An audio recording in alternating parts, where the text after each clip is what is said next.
Before we even start, press that subscribe button. Trust me, you'll want to stick around.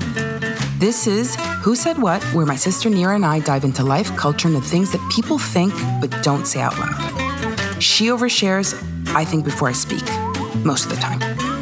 We've lived all over. Egypt, the US, Dubai, Europe, so we've seen the best and worst of everything. Relationships, careers, family chaos, and unspoken rules that make absolutely no sense. No fluff here, no filters, just real talk, occasional wisdom, and a lot of, did we really just say that moments? Now let's get into it.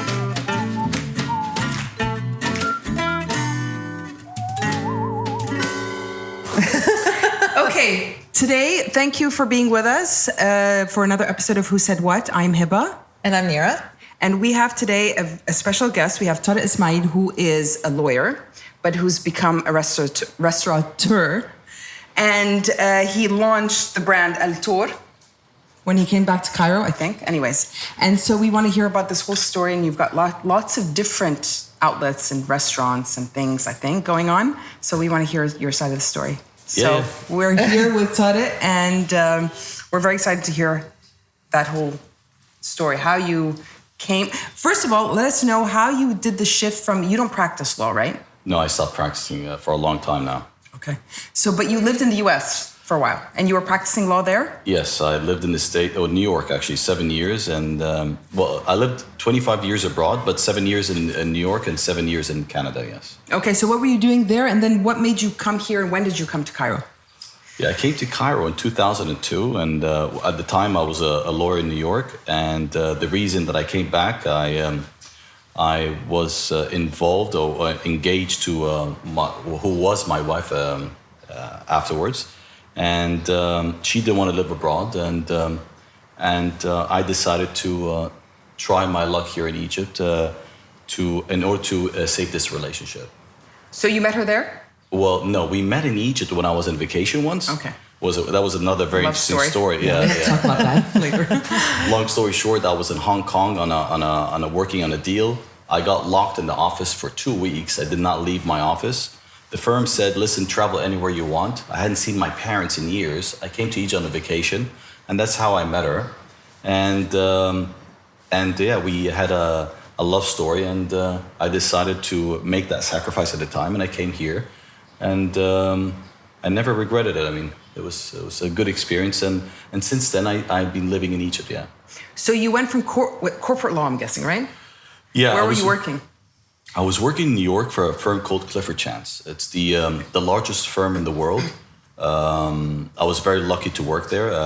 I was hired when I was a student, 2 years before I graduated. That's how they recruit their lawyers. I was among the 50 lawyers that were hired on the same day in the New York office. It was a great experience. And even in the first year I worked there, just to give you an idea of the sort of work they do. The first year I was hired, they sent me to Egypt to work on the IPO of EFG Hermes. Oh my God, yeah. So I was the lawyer who was representing the underwriters, which was Merrill Lynch at the time. And I didn't even know who Merrill Lynch was. I don't know who the shareholders were. All I know, I was sent here after having not been to Egypt for over 5 years. Wow. And here I know I was working to place them on the London Stock Exchange, and it was a very interesting experience. And actually, from then on, that's how I met my ex-wife.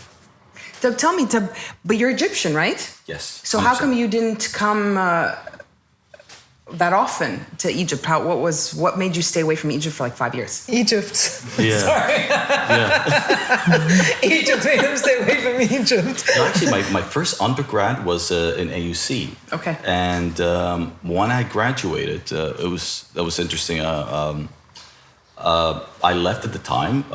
When I graduated, the first day, my father comes to me. He goes, "Can you pass me your car keys?"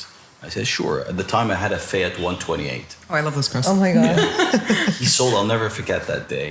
We bought it for £9,000. We sold it 4 years later for £13,000.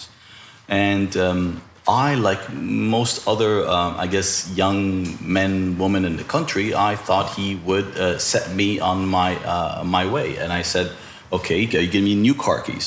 قال لي لا روح امك انت تجيب عربيه لنفسك.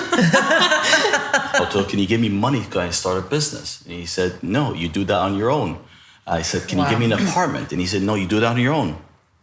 And that was, I never felt so scared in my life. And he said, listen, you're going to have to do these things on your own. I said, fine. He said, the only thing I'm willing to do is pay for your education. Hoa Kentala, he's a diplomat. So he was about to fly to Canada. I applied to the universities. And naive as I was at the time, I applied to a lot of the top universities in the States and Canada, all the Ivy Leagues, all of them. I got rejected by everyone. There's not one university that accepted me. I went there. I went to McGill, which is the top university in Canada. I told them, yeah, my father's the ambassador in Canada.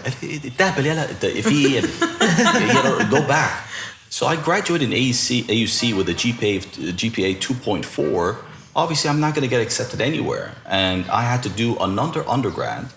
And so I got a GPA of 3.93. I did the LSAT. I scored very high. And I was lucky. I got accepted to McGill Law. And then that's how things changed. But to answer your question, where I was all the time, I traveled with my parents. So I lived abroad a lot because of their work. I continued my studies abroad, and I continued working abroad. So the amount of years altogether amounted to 25 years out of the country, I mean. Yeah, okay, so it makes sense. I think I'm going to send my kids to your father to give them a lesson. I think he did me good, no doubt. That's amazing. But it was a bit extreme, if I would say. But in a lot of ways, I mean, it did me good. But he regrets how strict and harsh he was with us. I believe him. He seems so nice. But it builds character, though. You find so many kids these days are just have everything handed to them. They're like, oh, you want this? It's faddal. And it just... Did you make up for that with your kids? That's, yeah. You're That's trying. like a whole topic. He's trying. Yeah. I'm trying not to instill the fear that I had in me because I don't think it's worth it.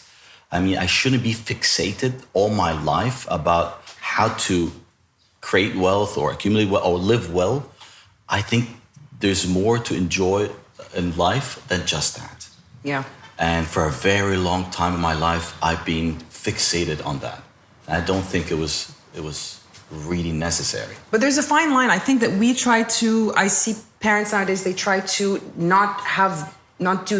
make that mistake with their kids. And so they shelter them too much and then they become very non-independent, and then it becomes the other extreme sometimes. But it's very difficult to keep that balance, I think. Do you find it easy? No, it's not easy at all. You're absolutely right. The balance is extremely difficult. And I'm trying to do the best I can with my kids. So I make sure I don't spoil them. For example, unlike a lot of my friends, they buy properties for their sons or their daughters. I have not done that. What I'm willing to do, and I don't know what I'm doing is right or wrong, but that's what I believe, is that I'm willing to pay the down payment for their house or apartment, whatever it is, and you pay the installments. Wow, that's smart. That's what I'm willing to do. Mm-hmm. I'm willing to give them the backup or be their backbone financially to make sure they don't sense the extent of fear of poverty or fear of not succeeding the way I did. So they have a backbone and support, but not full. Exactly. And so to answer your question, I'm trying to create that balance. So hard. I don't know. How old are they? How old? Yeah, one is 21 and the other is 20, yeah. Wow. Oh, wow. Khalas, they're in college. Are they graduating soon? Yes. One of them is, right? Yeah, one of them is graduating next year, and the other one is graduating 2 years. Wow. Yeah. They both go to Canada as well, or? No, they refused, and it's so funny because actually their education is dirt cheap. They're Canadians. They have a Canadian passport. Yeah. So you would think they would want to travel there. But no, they want to travel. They want to go to Europe. So one of them goes to a private school in Barcelona. The one goes to a private school in France. And I just don't understand. But you know what? You like Barcelona, though. You love Barcelona. I hated it. But yeah, it's... That's my favorite city. I love it. I remember you telling me that. South of Spain I prefer over Barcelona, to be quite honest. Any 20-year-old getting to choose between Barcelona, France, or Canada, they're going to choose Europe. Canada. Yeah. Canada's freezing, and it's like, it's... The weather is... Yeah, Canada's a bit brutal. The Catalan are very rude, though. Unless you speak their language, then they're fine. No, actually, I don't, and you're right. They're not the friendliest, but obnoxious. I didn't experience anything that bothered me. I love the culture. I love the food. And I love the city. It's one of my favorite cities. Isn't that where the locals were shooting at the tourists water guns because to get them out of there, right? It was Barcelona, right? Yeah. Oh yeah, okay. It was happening worldwide. It's true. In different ways. And in a way, when you think about it, you really blame. Imagine you're a local living in a city. The appreciation of real estate skyrockets, and you find yourself you can't even afford to purchase an apartment. So you get a bit frustrated. I understand. And they open all those venues how to acquire a property and get a golden visa. It's creating an issue for them, and I can understand. Well, I know a friend of relative of ours. She sells real estate in Barcelona now and doing to Egyptians and doing extremely well. What's her name? Mariam? Rania. You know her. Okay. Rania. Nazi's friend. Okay. Rania. Okay. And she's a lot of Egyptians now have shifted now from Barcelona to Greece. Yeah, exactly. Yeah. Because the price of tickets are. I know the realtors there complained to us. Yeah. So they said now the Egyptians and Chinese have bought up half the thing and they've made the prices go up big time. But they were kind of slightly annoyed. So yeah, they shifted to Greece, and Greece kind of ticks a lot of the boxes in terms of Medicare. I like Greece. Yeah, Come on, it's nice, it's close, the weather's nice. Yes. Yeah, but I don't want to see Egyptians. I don't want to see Egyptians there. I know, but you don't have to go to Bifada. Isn't that where they are? Bifada.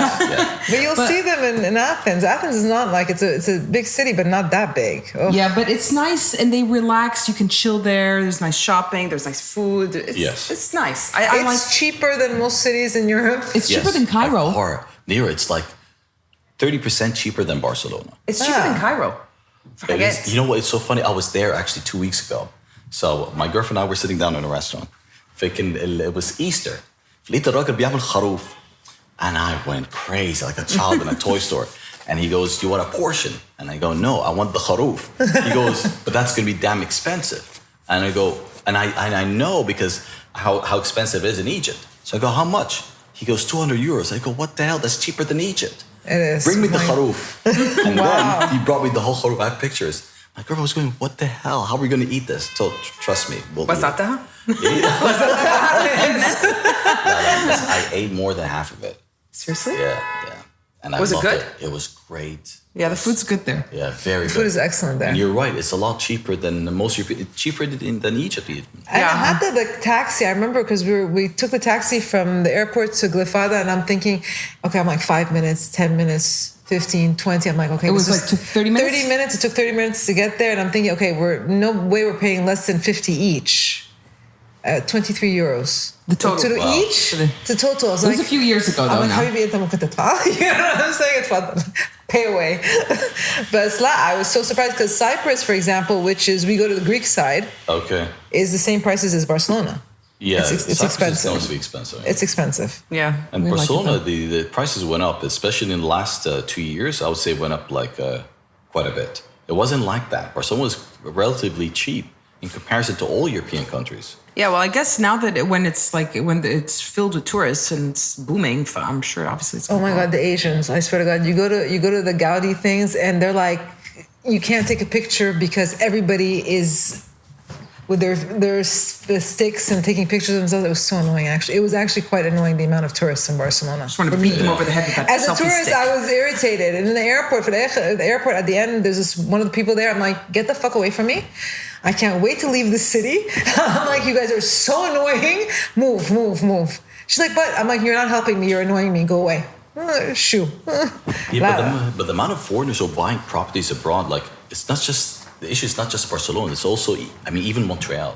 I got really pissed off because I bought a property there, and then a few years later, same issues like in Barcelona, and they go, the previous prime minister goes, well, we're going to initiate a law whereby any person is not allowed to sell their property to a foreigner for 2 years.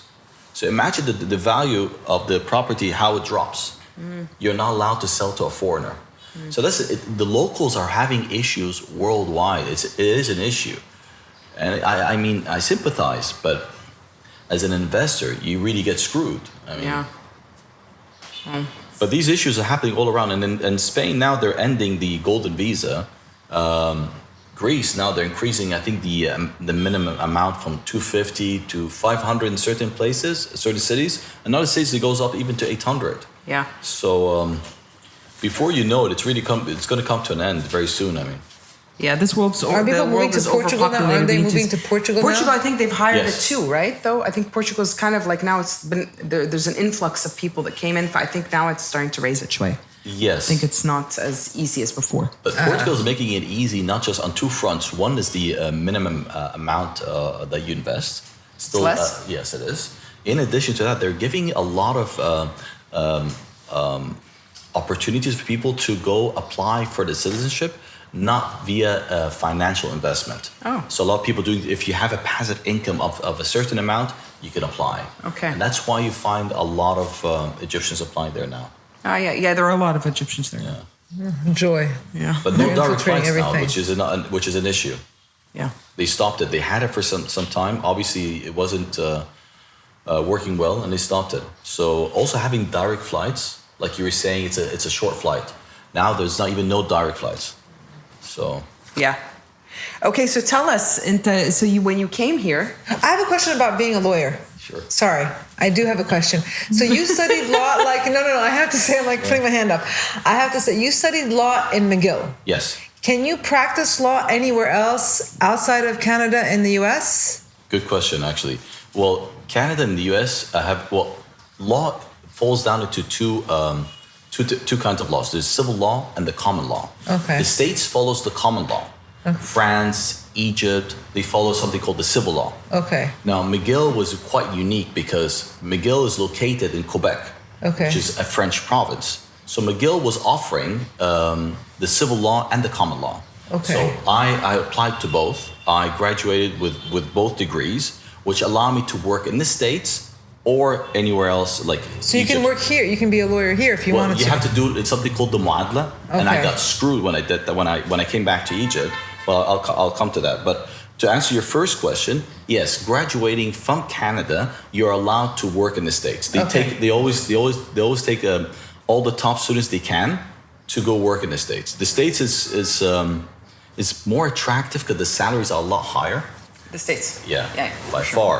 And so you will see all the top students in Canada, and at least in the legal field, they all go to the States. All of them, at least in the first few years. Mm-hmm. Then when they want to have a quality of life, a lot of them move back to Canada because it's more easygoing. The health insurance is way better. Yes, yeah. But to answer the other question, working in Egypt. Having graduated from a foreign university, you need to go to the Cairo University and apply something called the muadla, equivalency. Okay. So that took 18 months, which is crazy. So you did it? Yeah, I applied, Okay. and you don't do anything. It's unlike in the States and Canada. After graduating, you just don't go and practice. You have to go apply for a bar. So if I want to practice in New York, I have to pass the New York bar, and that's a very tough exam. Yeah. You can't practice كده وخلاص. No, you need to pass an exam. هنا في مصر بيعملوا ايه بقى؟ Unfortunately, I hope, and I suggest that so many times that they can make so much more money if they applied this, and have more qualified lawyers that did this. It's basically you graduate, go to نقابة المحامين, okay, the syndicate, and apply for an exam. Pay for the exam. Pay for how to study for the exam. Generate revenues. You'll have more qualified lawyers. Unfortunately, I don't know why they haven't applied that yet, and it's a waste of time and a waste of ways of making money. So did you do the muadla because you wanted to practice law here? Yes, when I came to Egypt, because with my ex-wife, I had an offer at a number of law firms here. I chose Baker McKenzie at the time, so I wanted to apply so I can practice. You can practice as a lawyer, not being a member of a bar in the jurisdiction which you practice in, but you wouldn't be allowed to sign legal opinions. Okay. That's the way it works. At the time when I came to Egypt, I think we were less than 5 lawyers who are actual members of the New York bar. So let's grab any of those people in the market. So it took 18 months, and Baker McKenzie didn't mind. I only worked with them for 3 years, but it was a very good experience. I mean, and because of them, one of our clients, which is British American Tobacco, they right away recruited me, and that's how I shifted actually from a lawyer to working as a general manager in a multinational. Okay. Yeah. So you worked for 3 years with Baker McKenzie, and then you did BAT. For 12 years. 12 years. Oh, wow. Wow. Oh, wow. Okay, so when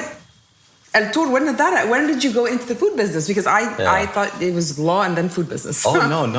Actually, it was law. And then I worked in the tobacco business for 12 years. So when I went to BAT, I went as a lawyer. I was the in-house counsel for North Africa. Okay. Then I had one boss after go, you're a businessman. This doesn't make any sense. And then one after the other said, no. You become the general manager of this company, which is unheard in a multinational. Multinationals, 90% of the general managers have a marketing background, 10% from finance. You never hire a lawyer. They know nothing about business. Anyway, so I had one boss who took the risk. And then before you know it, I was a GM from one country to another country, and that's how it ended up. Oh, wow. But what made you go into the food business after that then? Yeah. Was your brother in the food business before you went into exactly. it? My brother, he took a very ballsy step, and he said, "Listen, I don't want to work in the corporate world anymore." He was working in Mobini in 2002, and he goes, "I'm going to start a cafe." I said, "Okay, great, and you're going to be my partner." I said, "Fine." I never thought at the time that he would make it the way he made it today. And which cafe was it? The Pottery Cafe. Okay. So I wasn't sure if it was yours. I was like, is the Pottery Cafe theirs or no? Because I know Taboon is your brother, yes. right? The Pottery, well, my brother and I, the Taboon, Pottery, L'Entrecote, we took the franchise, the one in Alcan. Yeah. I don't know. And Divino Pizzeria. Yeah, and then Tavino, Tavolino? Tavolino, but with that we shut down. Yeah. And you just opened a new No, concept. we sublet it. Yeah. Oh, okay. Yeah.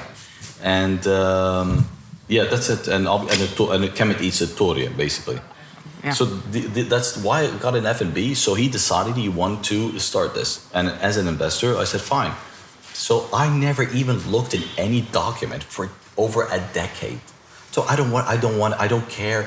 The reason I did this is just to support my brother. Did I ever think that he would build a mini empire out of this? No. But he actually surprised me. He did very well, and he became very successful. He did very well. And then before you know it, at a certain point of time, I said, you know what? I don't want to be the hamster on the wheel anymore. I have nothing against being in the corporate world at all, but I just didn't want to do it. I don't want to do this for the rest of my life. I thought I could do more. I want to do more, and I want to have that freedom. And I don't regret that move at all. And that's how I started Ettore at the time. What year was that? 2018. Okay. Oh, okay. So quite recently. Yeah. Okay. Yeah. I don't know why. Sometimes it feels like it's gone by fast, but it feels like I don't know. It's weird. Yeah, that time.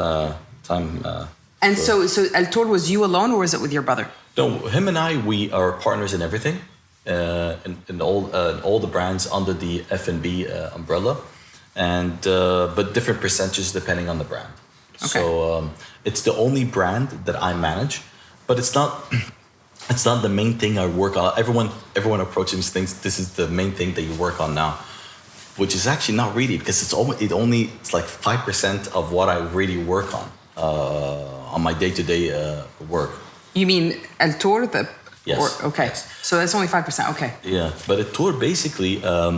You went from fast food restaurants, and you closed, and now you're packaged goods, right? Correct. We manufacture frozen items and snacks, and we sell to the retail. The reason why we shifted is because we had an investor of an investment bank who approached us, who wanted to use us as a guinea pig to introduce a new concept called the RBF, which is basically revenue-based finance.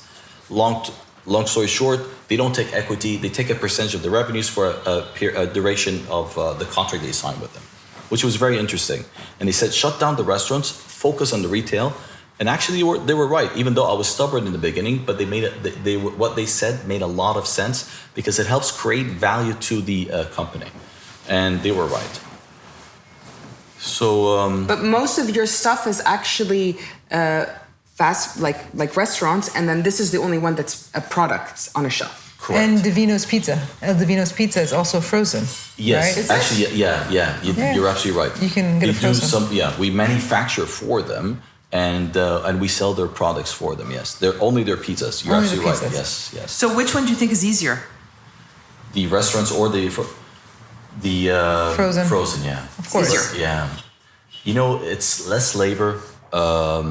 You deal with the supermarkets, online platforms. So your customers are a lot less. So basically dealing like with 20 customers. Suppose sitting down in the restaurant, you deal with Anybody walks in, basically. Yeah. and it's a bit of a nightmare, isn't it? It is. Yeah. And the operations is huge. Yes. What do you find the most challenging thing about doing business in this field, in the F&B field in Egypt? It's how to allow the team to have the same understanding that you have. For a simple example, how do you convince a busboy or the cleaning the guy who comes cleans the restaurant? How do you convince him that hygiene is so important? How do you convince a guy who has to ride 3-4 buses and arrives dreading of sweat and dirt and ask him to be fully clean and hygienic when you walk into this outlet? How? It's not easy. He sees all in his journey to reach to that restaurant, an hour he takes, the amount of money he paid, what he goes through, and then you ask him to be fully hygienic. It's not easy. A lot of people don't understand what those people go through and how they don't understand the importance of it. So what يا عم حتة حشرة في دبانة اقلب يا عم الجناح التاني وخلاص يا عم وقلبه وشه بالماء. هم مش فاهمين. They don't get it, huh? They don't get it, and you can't blame them. You can't. It's not how it works. You have to take them slowly. And it's a very difficult thing to do. It's not easy. But can it be done? Yes. It must be done? Of course. But it's not an easy thing. So do you and your brother handle that? Like, are you guys very hands-on when it comes to these kind of things? Or what do you do? Do you hire key people that do this, manage this stuff for you? Yeah, I think like, honestly, Heba, like any other business, I mean, you get the right people on board, you'll have a successful business. You get, at the end of the day, we don't do it ourselves, because if you were to do that, then you're going to leave out other important matters. So we do hire the right people to the best that we can, and we try to make sure that actually they instill the right mentality and ethics within the team. Okay.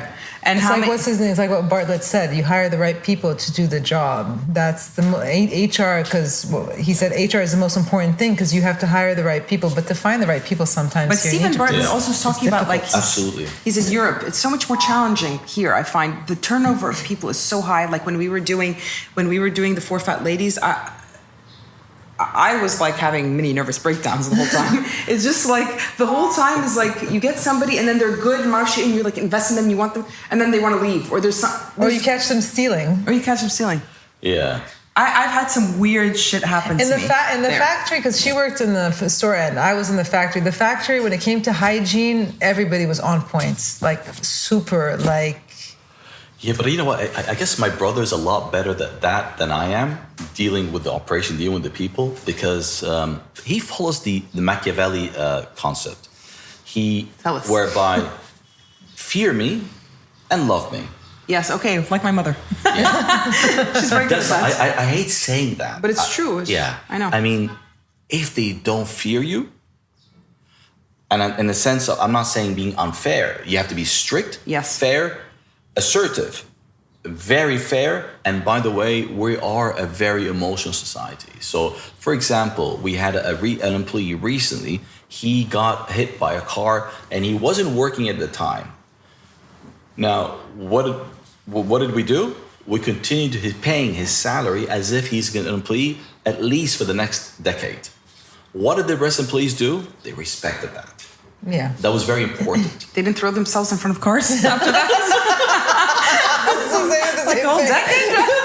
Actually, I get hit by a car once a month almost. Because I walk I haven't had a car in 11 years, so I always get hit by a car every once in a while. And after getting hit, I get shouted at. That's what pisses me off.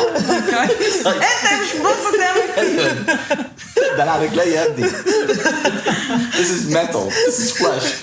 How does it work? Oh my God, that's so funny. You got hit more than once? I swear to you, at least approximately like once a month. مراية تخبطني عربية يزعق لي عربية تخبطني all the time. عجلة تدوس رجليا. It's so common. Are you serious? Yeah. Are you not paying attention?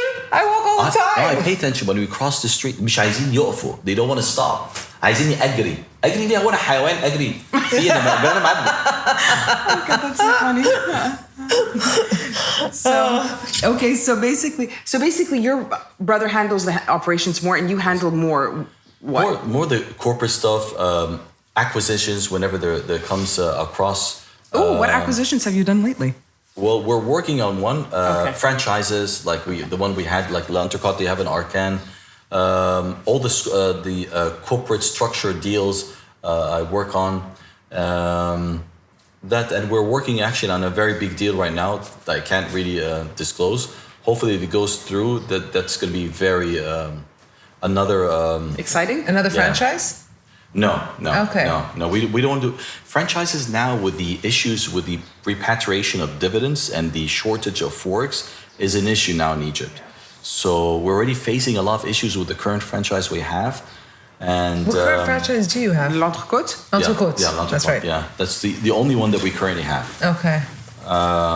But we were about to sign with a number of others, and then we stopped as soon as we had this, the depreciation of the year. Of course. It didn't make sense anymore. And the foreign investors, unfortunately, were a bit wary, like, how are you going to send us our dividends? Yeah. How do you? Do you? Are you able to? Yeah. Yes. Okay.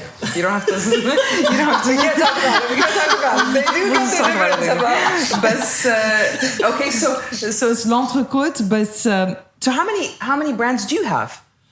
We have like almost like 6 brands. We have like 20 outlets. 20 outlets. Wow. Yeah. My God, the rent must be insane. The what? Sorry. The rent that you guys pay must be crazy. Yeah, it is crazy. The rent is crazy. Salaries are crazy, and when it hit us most is during COVID because Coffee shops. That's sales dropped wow. over 80%, and the reason being most of our outlets are shisha based. Yeah. So people come to smoke and then eat.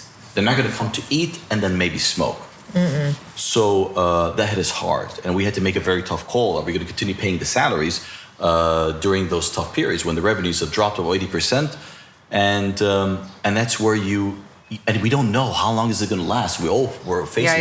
Is this next month? Horrible. Next week? Virus A, virus B, virus C. يا عم في إيه؟ ما حدش فاهم أي حاجة. Face mask, no face mask. I don't know what. Put this, put that. And Egypt actually, because even after working for BAT, I was also hired by a company called Air. Air is it's the same fund that owns BAT, but they own like Al Fakhr, Al Masel.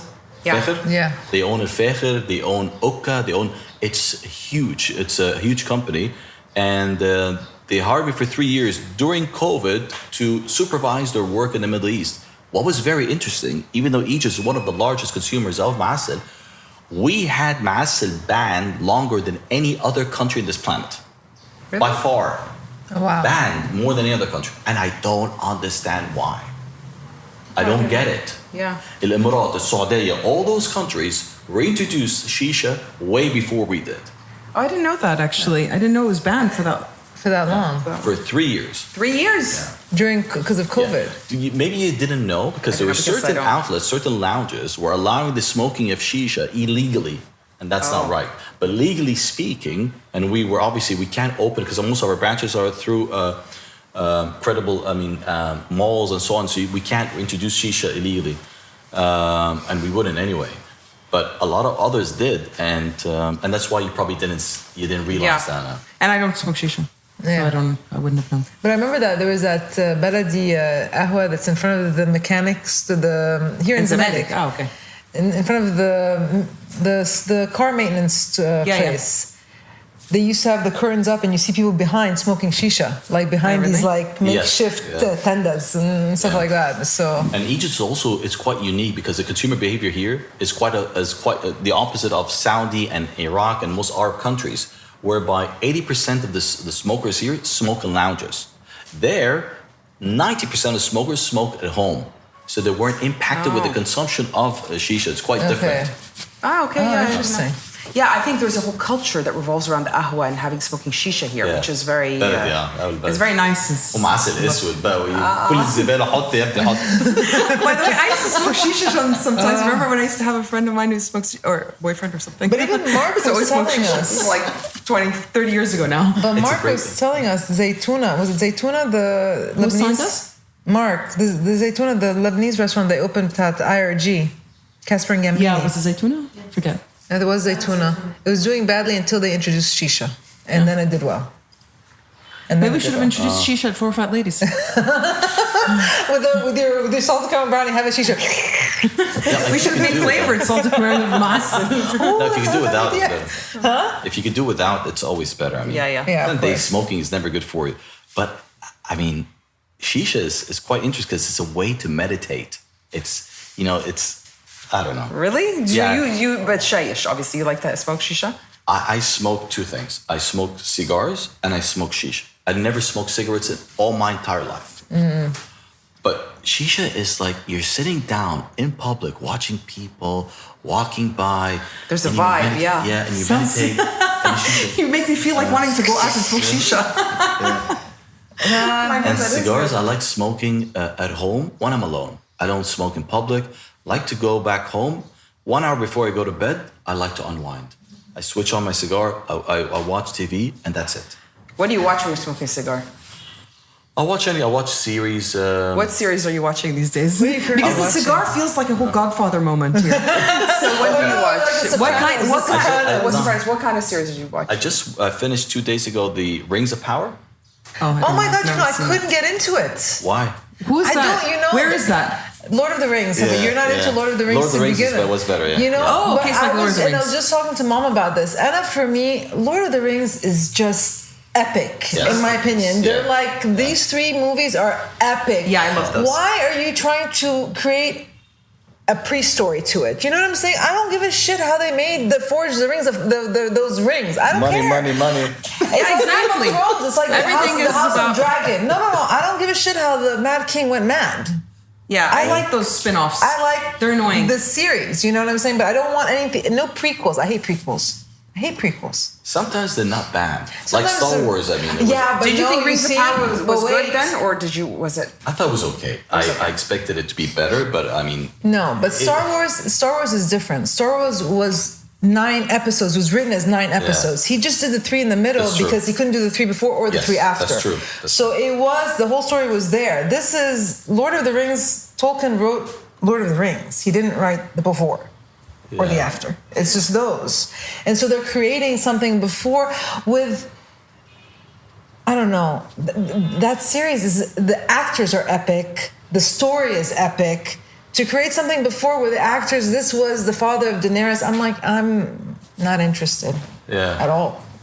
So I couldn't get through House of, especially when they had the Gimlis, the dwarfs, and so I was like, yeah, I'm good.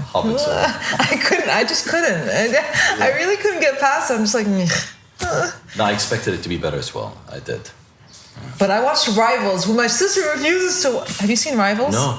I don't refuse to watch. It was just a lot of things hanging, and I don't know, just too much nudity of like, I don't know, it's just kind of. It's a British show. It's really. But it's set in the 80s. So the music is really good. The music is. It's what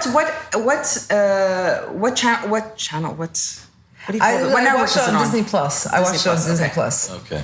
But it's really, because at first it's like, it's kind of like Game of Thrones. They hit you with the whole sex thing within the first episode of the first season, so you're like, they did kind of the same thing, but the story is really funny and it's really cool. It's I in the acting, sometimes I enjoy switching to British shows because it's different. The acting is different. But there's one British show that I saw. I think the season 1 and 2. It's called Slow Move or whatever.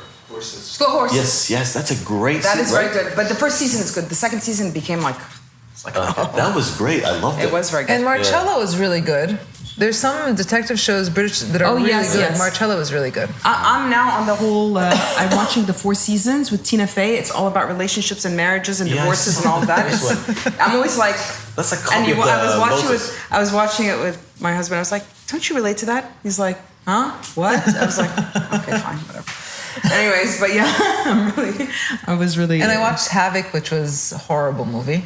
I haven't seen that one. It was a Tom Hardy movie on Netflix. I saw it on Netflix, but I didn't watch the movie yet. I started watching it. I'm like, what is this? But it had poor reviews, though. Yeah. It got really bad reviews, and then the last season of You came out, and I started trying to watch it, and I said, I can't. I just have it in the background. I'm like, please go to jail. You know what I'm saying?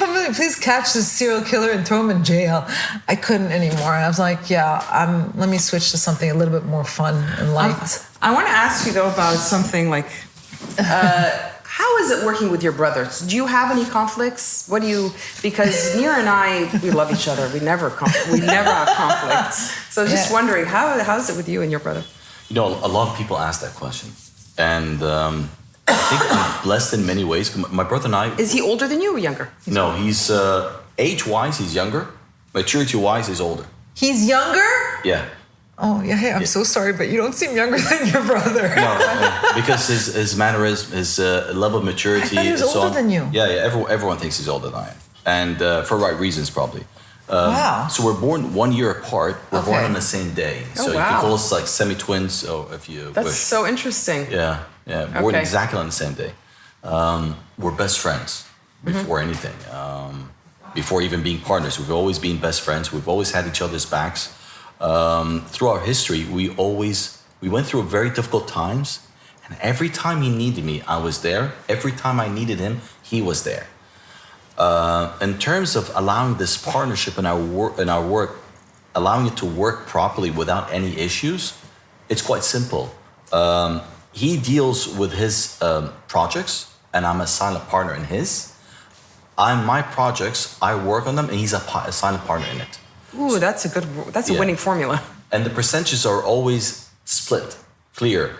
X, Y, X, Y. So I do this, I get the X, you get the Y. I do this, I get the Y, you get the X. It's how it works. And it's always been the case. And even when I make like talking about the work, one of the most things I'm very interested in working on now is actually the company that I invested in, which is called Figure AI. It's a California company that actually manufactures human robotics. It's going to be you're going to see it pretty soon. So right now we have like a robot which is 5 feet 6 You're inches tall. You're going to kill human civilization. You're going to be partly the demise of. No, but this is growing like crazy. Okay, but so that's what our brother-in-law is in that. Really? Yeah. No, Nira, this company went from a $70 million company 3 years ago to a $40 billion company. Before the end of this year, it's going to go to 4. It is exploding. And so you're a partner in that? Yes. Yeah. Oh. Yeah. Okay. So what are you doing in that? No, nothing. Actually, I'm more of an initial investor. Okay. I entered actually in the Series B, and now we're in the Series A, and the valuation is just skyrocketing. And I get invited to some of the board meetings and so on, but I'm not an initial director in the company at all. And is your brother in on it with you? No, partner with you? No, okay, no. That's you alone. This is where we dive. Diverted a bit. Like a lot of things that I invested in, that I wanted him to invest in. He goes yes, no, and so on. So we both have our private investments. Another one is like a fintech company that I invested in, Invia. I don't know if you heard of it, INVIA. Yes, sure.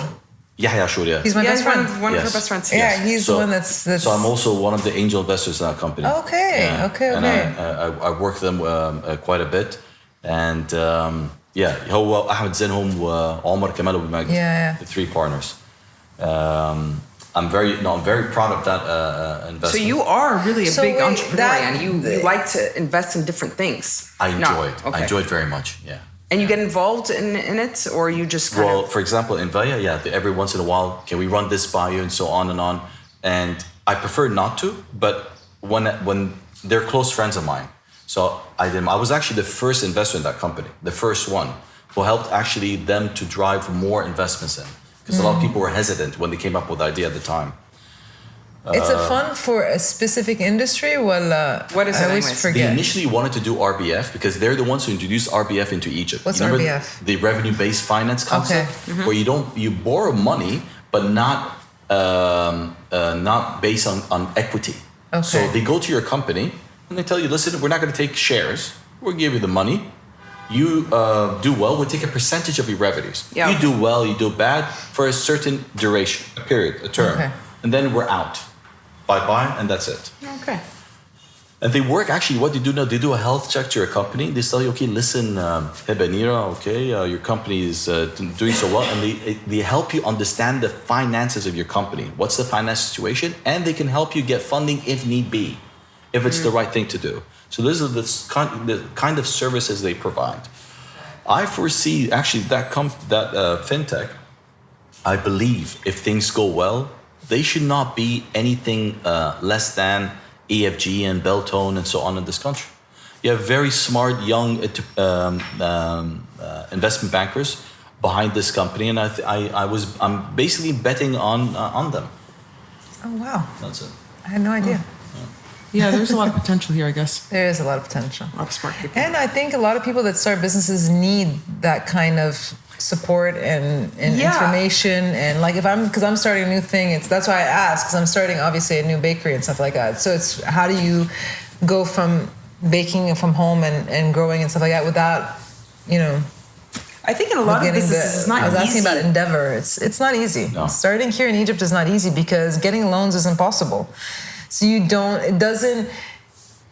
they don't help out entrepreneurial businesses, entrepreneurships and stuff like that, which is what builds an economy. It really, like the economy is built on people that want to start new businesses and hire other people. But to get loans is like, لا هتبقى قصاد a deposit. If I had a deposit, I'll just use that. You know what I'm saying? I won't come for a loan. So it's just, they don't facilitate. You're absolutely right. I mean, any successful economy is based on small to medium-sized businesses. You're absolutely right. And the more, I think here in Egypt, we'll be moving into that direction. I wish we had moved into that direction earlier, but I think the government is doing a lot of initiatives trying. They're giving serious mandates to the banks, and we all get phone calls. You want to borrow, you want to borrow, you want to borrow. I wish it had been done earlier. I hope it's going to be done right, because we don't want any defaults on those payments either. Yeah. And the more we can actually help those young startups, young entrepreneurs, the economy will be doing a lot better. Yeah, because Absolutely. you'll hire people, and then when you hire people, like your business with your brother, is that you're educating people on hygiene, on how to do certain things. Yeah. You're changing the mentality. You're expanding.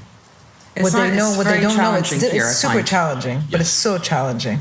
And of course, the consumer base is, customers are just not easy. No. Especially when it comes to food. They're the most difficult. They're just like, yeah, we know. The carrot cake, your carrot cake is horrible. But I bake. I'm like, why don't you just bake it at home and don't come buy from me? You know what I'm saying? Like, give me a headache. You know what I'm saying? Why don't you go fucking bake your own cake? Exactly. No, but seriously, they sit and complain. They're like, على فكرة I baked. And مش عارفة. I'm like, then go bake. Exactly. And don't buy from my store. You know what I'm saying? Like, don't come and buy from me if you're just going to complain about it, especially if you're a baker. It's funny because the client was telling me, Nira, you have to increase your prices. I'm like, you know what? The problem is that I never buy because I can make. Yeah. So I don't know what the prices are in Egypt anymore. I have no clue what the prices are, because whenever I want to make something, like if the kids want a pavlova or they want a cheesecake, I'll just make it. It's like I'm not going to buy it. Buying a sweet caramel brownie, but then the consumer says, but if you have Yeah. It's true. It's true. لا ما انا عملها في البيت بقى. هي اصلا مش موجود فيها بعد. Then why did you buy the sweet caramel brownie? I don't get it. Yeah. I know. And the name, like the 4 or 5 ladies, was like, and Hassan and Hatkhan, and my, like, this is somebody I know, and she's like eating a croissant. I'm just like, I'm like, that's all butter. Yeah. That's all butter. Yeah. That's all it is. Yeah. And she's like, yes. I'm like, وانتي مش حاسة تتخني من الكرواسون, صح? They're like, yeah, but the 4 or 5 ladies, the brownies, that's what's gonna make you get fat. I'm like, okay, never mind, whatever. You know what I'm saying? It was some of the comments we got were just. رميتها في الزبالة. I want my money back. لا, give me back the cake instead of throwing it in the garbage so I can taste it. If there's nothing wrong with it, there's nothing wrong with it. It's your taste buds. يعني لا, they're very difficult here.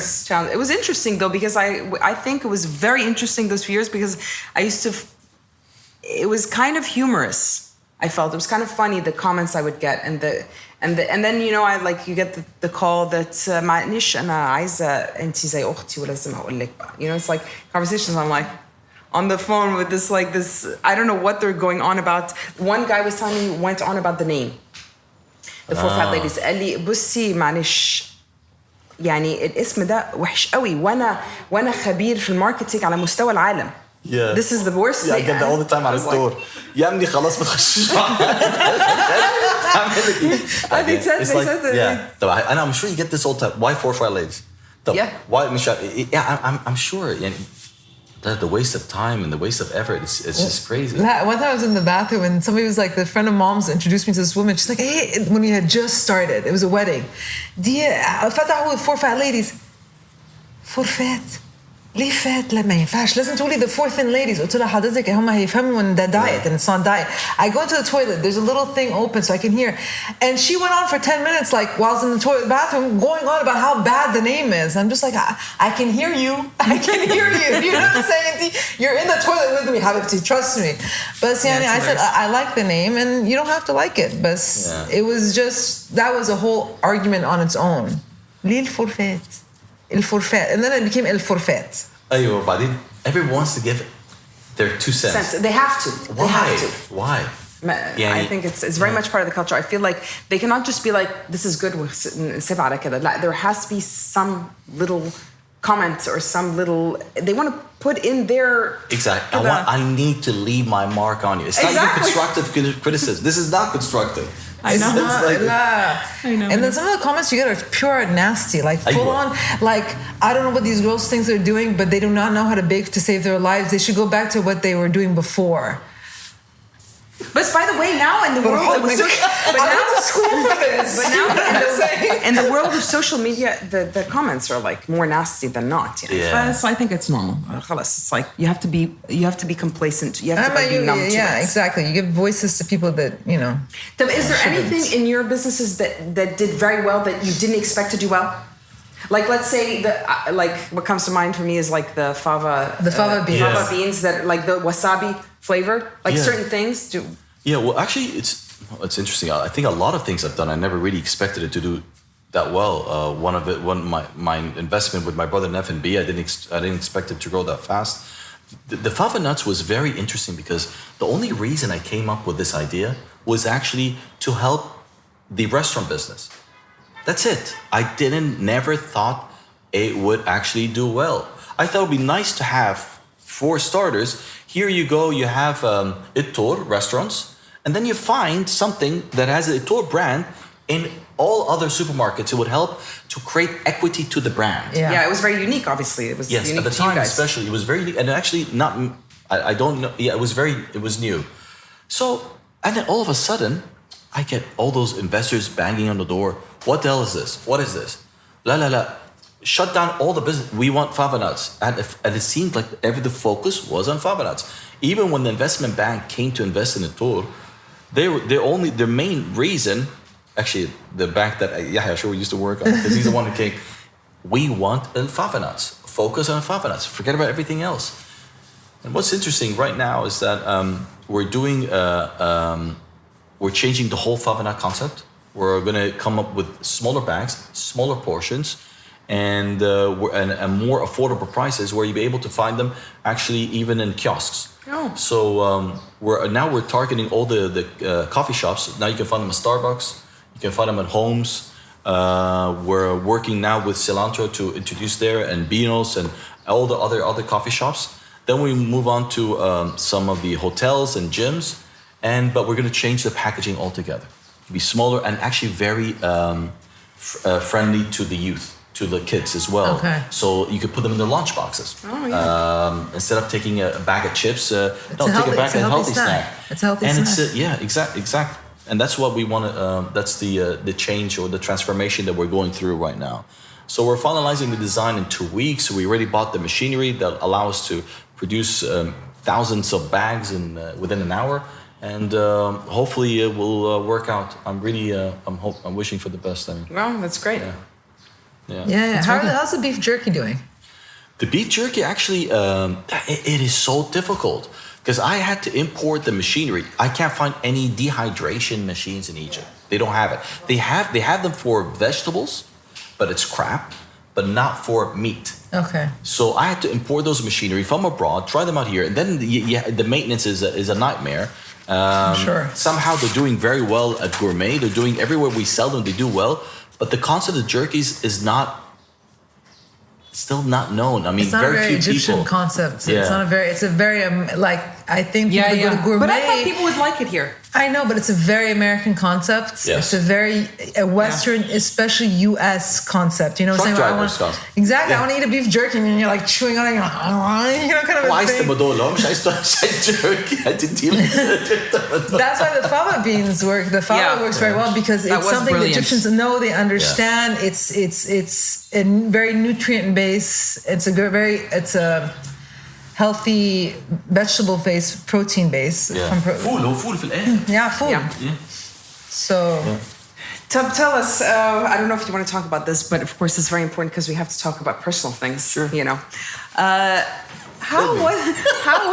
So you said you're divorced. How long have you been divorced for, and how was that? Because how long were you guys married for? Yeah, we were married for 21 years. Because we're all midlife, so it's very different now. So. Yeah. No, we were married for 21 years, and we've been divorced for a year and a half, well, almost 2 years now. Okay. What do you think of, like... How's it on the kids? Let me ask. I don't think it's ever easy on the kids. Mm-hmm. I think I was lucky because the kids, they weren't that young anymore. So at the time of divorce, they were in college. So obviously it makes things easier. Yeah. I can't say both kids were impacted the same. One of them obviously was impacted more than the other. But to answer your question, it's never easy. I think luckily the divorce was quite civilized, amicable, and we were both doing our best to ensure that they're impacted as least as possible. And when the divorce is civil from both sides, it really helps a lot. Yeah. And obviously less impact on the kids. And after 21 years, did you not... Because divorce is traumatic either way, even if it's the right thing to do, even if it's... after 21 years, do you feel like now, because, okay, you're midlife, so you're thinking now, do you feel like you're going through a midlife crisis, or do you feel like I have everything, I know exactly what I want now, and I'm settled, or are you kind of rediscovering yourself in different ways? I don't think... I'll ever know myself 100% like you're saying, and I know I definitely am not going through an exploration phase. Okay. Did I think the divorce was right for both of us? It wasn't just me; it was both of us. We both thought it was the right thing to do at this particular time, and we both decided we would go through it. The midlife, not midlife. I guess I'm one of those very few people. I don't look at my age, life, or whatever. All I care about is that I'm healthy, I'm happy, and move on. I know a lot. I totally understand how people say, not gonna have a companion? You're not gonna be sure. I don't care.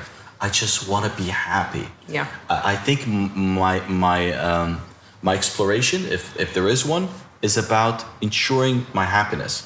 Whether I'm alone, whether I'm not alone, I really don't care. And yeah, I mean, I honestly, after the divorce, I didn't think I would end up with anyone. I'm currently actually seeing someone, and it's actually pretty serious. It's that's great. Yeah, and I never thought this. Because it's not easy here to. It's not easy at all. That's true. I know, because we always have this discussion. Because I'm 47, never been married, no kids. And it's difficult, you know what I'm saying? Because when I meet people that are younger than me, it's like, I don't want to have kids. And so that already, you're eliminating a huge percentage of the population that have never been married before. And then when people come tell me, oh, you need somebody that's been married, divorced with kids. Yeah, most of those guys are going through midlife crisis, not you. So it's like, let me see how many young girls I can date, and how much alcohol I can drink, and how much I can party at Hey, that's our fun. age. That's fun too. Yeah, but you see, You know. I'm not like I did that already. Yeah. You know what I'm saying? I'm not on that wavelength, and I'm not going through a midlife crisis where I have to drink till 6 o'clock in the morning and then pass out on somebody's floor. And It doesn't need to be that extreme.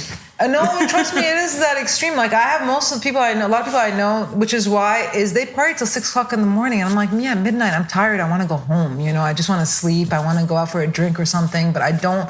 This partying and this Parties until 6. Do people party till 5? Oh my God! But why do you think people went to they don't party Sandbox? 6 o'clock in the morning. They party. It's not by what time the next day. It's more about the days that it's continued. So I've seen people party like 3 days in a row, nonstop. And you're right. I think where I agree with you 100%. Even after the divorce, I came to realize, shit, people are living lifestyles I don't live at all. This is so. Again, no judgments. No judgment at all. But it's not compatible. Yeah.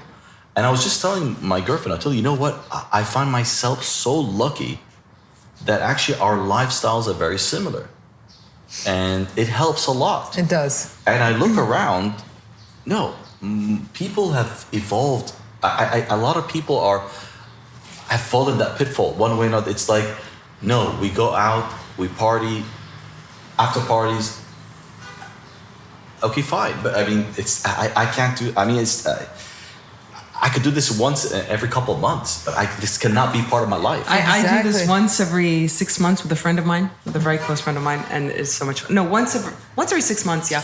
And it's fun, and we get back home like 4 o'clock in the morning, and we're Yeah, like, how did that happen? No, it's fun, but And like, my mother's like, what time did you get home last night? I was like, you feel like you're a kid. Yeah. I was like, yeah, can you believe I got home at 5? Yeah, if you leave on Thursday, you come back Friday. It's not so bad. But you leave Thursday, you come back Sunday. Yeah, and no. you figure you're. But it's like, literally, when it happens once every 6 months or once a year, it's so much fun. Yes, I agree. It's a lot of fun. it's a lot of fun. But then that friend of yours doesn't do drugs. And the whole drug scene, to me, I don't like. Sandbox just happened, right? They're Yeah. like, and literally, I'm like, you're not going. You cannot go and have fun unless you're popping pills every single day. That's a sweeping generalization. You never know. No, it's Some is people it a sweeping probably are going generalization? there and are not doing drugs. I don't think you're generalizing, but I'm not. again, I mean, let's face it. A human being cannot stand up for 3 days in a row dancing unless they have something. Oh, you have enhancers. Yes, I unless mean, you're you're not a snorting robot. cocaine. Yeah. Sorry, cocaine will keep you up, and then you take a downer to take you down, and then you take an upper to take you back up, and then a downer to take you back down, and then an upper for 3 days. Maybe we should try Sandbox, but without the drugs. What? I don't want to try Sandbox. I can't do that. You won't last that long. Yeah, that's No. true. It's just- I'll take naps, power naps in between. Like I'm curious to see what they're doing. I got wasted Drugs. a few years ago. Drugs. They're doing drugs. Enhancers. Will Enhancers. do drugs, and it will be a lot of fun on It's called drugs. enhancers. Yeah, no, I don't do that stuff at all. Yeah, Anna, one time, Yeah. I never get drunk, but one time a few years ago, was it 3 years You ago? never get drunk? No, 3 Do you want me to years- remind you of that time where you were sprawled on the How floor? old was I? Okay, I was this we're gonna cut. 23. Sprawl on the floor. I didn't know how I to was get down. 23. I was 23. Yeah, The it's last funny. time I got like that was 3 years ago. And then the person I was with was telling me, if we had cocaine, you would have just done a line of cocaine and you would have snapped out of it. I'm like, yeah, that's the right solution. I'm like, the solution is not to drink that But much. that's not the line that. they always use. That's very interesting. That's the line they always use. That's the The drug excuse. pushers. Yes, exactly. Yeah. By the way, exactly. They're like, Nira, I'm like, I don't want to. I'm not interested. They're like, I'm like, I just shouldn't have drank Nobody as much. asks me. I'm offended. Because you're Because I'm an introvert. You're a stick in the I'm boring.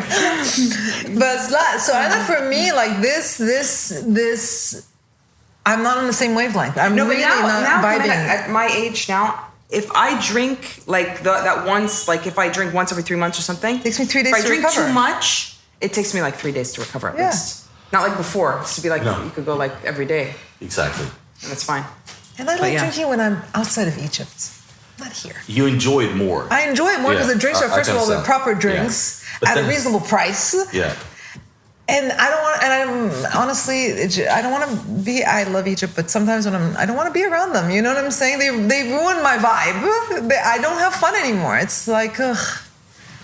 You know, as long as you're within a circle of trust or people that you you feel safe within, you will enjoy yourself. Yeah, exactly. I guess you have to be very selective who you're with. But you're right. When you go to a public place, people, the way they look at you and so on, you don't have that level of freedom. It's just like where can you drink even? It's very limited places. Exactly. Everything is quite restricted. And that creates and there's judgment. That's why here. That's why here you're in groups because, like, let's say the people I go out and drinking with here are very close people that I've known for like 30 years. So I'm comfortable around them. There's no issue there. Anyways, I'm going to move on to a few questions I wanted to ask you. Okay, so she has the questions. Yeah. What is your go-to favorite meal? Ooh. You know, it's I don't think I have a particular preferred cuisine. I love all sorts of food, but I always like to change. So I'd like to have sushi. I'd like to have Chinese food. I'd like to have Indian food. I don't like having the same thing all the time. Okay.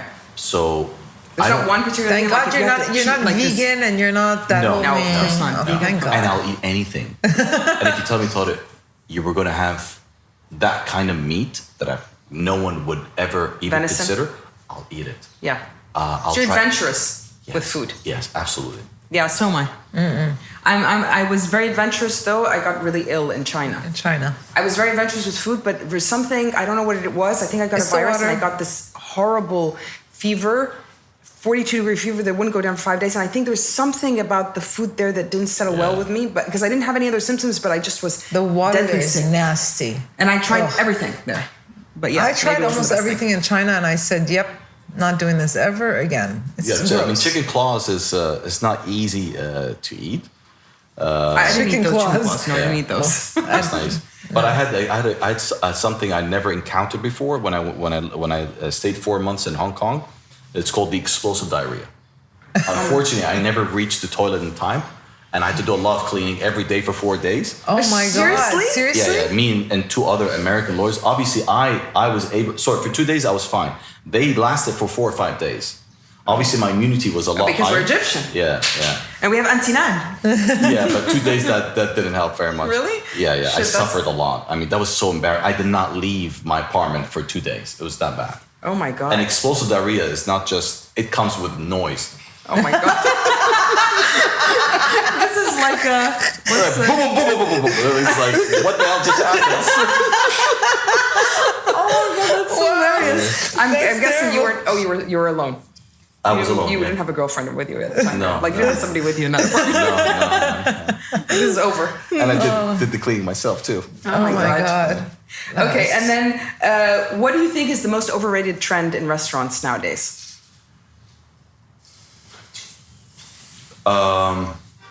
It's funny. I think the Egyptian food trend has gone crazy. Like every day you're seeing a new concept. It's just identical to the other one. And I don't figure out. I can't figure it out. And when they opened in the East. You know, like I don't want to name any brand names. Yeah. But it's like the Egyptian food, ful وطعمية وبتنجان وكباب وكباب وكفتة. Then the next day, another brand. And then بيعملها بشياكة. It's like overrated. What is this? Yeah. It just never stops. What is this? So that's one. The other one that I find a bit overrated is a lot of these very trendy places we go to. It's more about the vibe. I go there for the vibe. I go there for the music. I go there for the shabi. But there's 2 things that pisses me off. One, mate, this is PF Chang style food. Yeah, You're selling me as if this is like the Four Seasons. Cuisine. Exactly. It's not. It's not, yeah. Like the dynamite shrimps. That's PF Chang's. It's the same one. I know what you mean. Why am I paying 4 times the price? The other thing that pisses me off is also the prices of alcohol. It's just ridiculous. Yeah, it makes it unpleasant. It's not fun to go out because you can't like order. You have to like, it's like exorbitant. Yeah. Exactly, and the unfortunately, you either restrict yourself to local beer and wine. I think we've got a long way to improve our beer and wine. But even though the beer is okay, The wine is awful, I find. The wine, yes. We've got a long way to go. I wish, and hopefully one day the government will come to realize imposing such high imports will only derive less revenues than lifting all the taxes on alcohol, because that will encourage a lot more tourists to come to the country and people consume a lot more alcohol, which is better, especially when the economy is not doing well. Get people, Forget. On that note, a friend of mine was telling me this is true. He's like, he doesn't live here, and he's like, when I come here, there's a huge duty-free shop right around the corner from my parents' place, but you can only buy one. He's like, if they let people buy with dollars, don't you think that would kind of make it better for them in a way? He's like, I don't get this. Why are they limiting it to one bottle per person that you can buy? Who do you give the dollars to? You're giving it to the counter. This guy passes it on abroad. It's all about restricting the forex going abroad, and that's why they're restricting the purchase of alcohol altogether. Yeah, but really? then the other thing is, if you have a foreign passport and you come into the country and you buy from the duty free as a foreigner, you have to pay $13 for every bottle. Correct. Above the price of a bottle. Exactly. Which is like, which defeats the definition of a duty free. Duty free, exactly. Yeah, exactly. That's why a lot of people complain. It's duty free, and you're charging me, and it's not cheap. The bottles in the duty free here, they're expensive. Bottle, Yeah. I mean, yes. They're not cheap. There isn't that much choice anyways. Exactly. Like the wine. Look at the wine selection. What is this? Yeah, that's true. Do you have any questions for Tarek? We've been on for 1 hour and 15 minutes. Like I'm slapped back and forth. So you have any questions? I'm done with my questions pretty much. I can go on for longer. I asked the questions that I wanted to ask that I was interested in asking. Sure. Go ahead. No, I asked during about the whole. I was very interested. I just wanted to know about the whole law thing, because I just was curious, actually, if you can practice wherever, depending on where you get your law degree from. That's very interesting, by the way, Tara. I'm very happy you came on, because you've had such a fruitful and eventful life. You've had so many pivots and so many interesting things, and you did pivot quite often, actually. we might need you to your consultation. Listen, when you guys talked to me about this, I was very flattered. I've seen a lot of all of them actually, and I found it very interesting. I don't know how you're going to air some of the things we said, but it's. I know it'll be interesting. It'll be interesting. Yeah, but to be honest, I had a lot of fun. I didn't think it would be that much fun. Oh, but, thank you. It was nice. Thank you very much. You just don't know us. And thanks to the whole team. Thanks, Tara, for coming. And if anybody has any questions, we'll link all of Tara's basically accounts and everything. And if you have any questions, you can DM us directly. Yeah, next time we talk about my comic books. Comic books? Yeah. You write? You draw? Yeah. I have a comic book series. No way. What's it called? It's called El Koon. Oh, in Arabic? No, English. Oh. Yeah, it was sold at Diwan, at Virgin, and then I had to stop it at the beginning of COVID. And my publisher, you know Nira and Heba, who owns Baxter's and so on. Yes, of course. The sister, she's one of the 4 sisters. Yeah. They were my publishers, and they decided to close the publishing company.